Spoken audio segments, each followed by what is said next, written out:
I didn't scream when my son pushed me down the basement stairs. I didn't beg. I didn't even call for help. I just lay there in the dark, tasting blood, listening to his footsteps fade away upstairs, while my daughter-in-law laughed. Maybe now he'll finally get the message.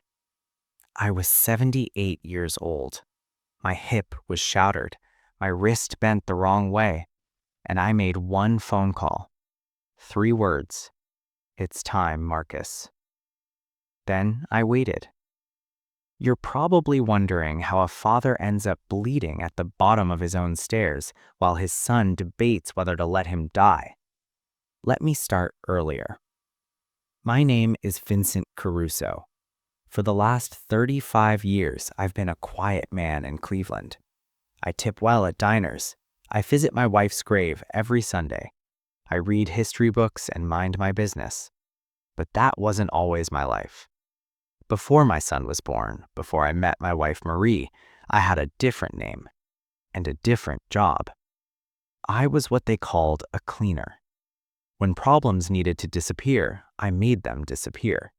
No police, no paperwork, no loose ends. I worked 20 years for people who don't advertise their services. Then I met Marie. She gave me a choice, her or that life. I chose her. I walked away, changed cities, changed my name, became a husband, a father. For 35 years, I was just Vincent. And I meant it. Marie died 3 years ago. Cancer, fast and cruel. My son, Anthony, mourned for about a month. Then he and his wife, Brittany, suggested they move in. You shouldn't be alone, Dad, he said. And we could use the space. The baby's coming. I was lonely. That was my first mistake. At first, they were sweet. Then the baby came, and I slowly became a guest in my own house. Dad, keep it down. Dad, can we use your car? Dad, Brittany's mom is staying. Can you move to the basement? Each request bigger than the last. 6 months ago, I found documents in Anthony's desk. A quitclaim deed. My signature forged. Then I found the reverse mortgage papers. $340,000 borrowed against my house.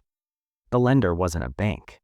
It was Apex Capital Solutions, a front for the Volkov organization. Russian, brutal, not people you borrow from casually. My son had stolen my house, and he'd borrowed from wolves. When I confronted them, they tried to send me to assisted living. With the equity in the house, we can afford it, Brittany said. Equity? My house. My wife died there. Anthony shoved me a week later for waking the baby. Brittany accidentally fed me food I was allergic to. I ended up in the ER. They wanted me gone, one way or another. Then came that Sunday, 3 years since Marie passed. I made her pot roast. Brittany threw her fork down. Marie's dead, move on. Something in me snapped. I told them I knew about the forged deed, about the loan, about the Russians. Anthony panicked. Brittany got vicious. Then Anthony shoved me, hard. I fell backward down 13 steps. Bone cracked, head split, air gone. At the top of the stairs, Brittany laughed. Maybe now he'll finally get the message. Is he dead?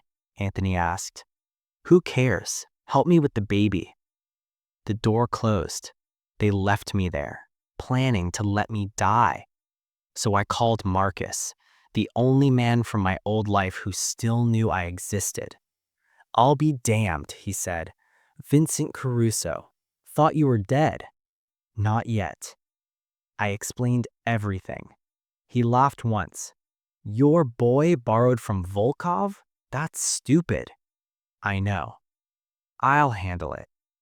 By morning, they came back, arguing upstairs. If he's alive, he'll talk, Anthony whispered. Old men die from falls all the time, Brittany said coldly. We wait. They were going to let me bleed out. My own son. 6 hours later, the front door exploded inward. Heavy boots. Russian voices. Anthony screaming. 3 men came down the basement stairs. One was Marcus. The others were Muscle. They lifted me carefully, carried me upstairs. In my living room sat Alexei Volkov himself. Still sharp, still cold. He looked at me. You're not dead after all. Disappointing some people, I said. Marcus told him what happened. Forgery, the loan, the shove. Volkov turned to Anthony. You stole from your father and from me. Anthony cried. Brittany tried to lie. Volkov didn't care. You owe $340,000 plus interest. He looked at me. What do you want done? The old version of me would have said something very different, but Marie had changed me. I want my house back, I said. They leave today. They pay you back, but not with my house. Volkov studied me, then nodded. Out of respect for who you were, agreed. Anthony and Brittany had 1 hour to pack. $5,000 a month until the debt cleared. Miss a payment, and the Russians would collect differently. They stood in front of me with suitcases. Anthony couldn't meet my eyes. You're really doing this? He whispered. You pushed me down the stairs, I said. You were going to let me die. He had no answer. They left. The house fell silent. Marcus looked at me. You went soft. In the old days, I didn't have a conscience. He smiled. Stay retired. At the hospital, they asked what happened. I fell, I said. Any family? No. I meant it. It's been 6 months. They're making their payments, struggling, working multiple jobs. I know because Marcus keeps me informed. Last week, I saw Brittany at the grocery store. Generic brands, cheap meat. She saw me and walked the other way. I didn't feel revenge. I didn't feel anger. I felt nothing. And that told me everything. Some people think family means unconditional forgiveness, that blood erases betrayal. Those people have never lain at the bottom of a staircase listening to their child plan their death. I live alone now. The house is quiet, peaceful. I visit Marie every Sunday, tell her about my week, tell her I kept my promise as long as I could. But some lessons can only be taught the hard way. And sometimes, the old man at the diner is quiet for a reason, because he knows exactly what he's capable of, and he hopes he never has to prove it again.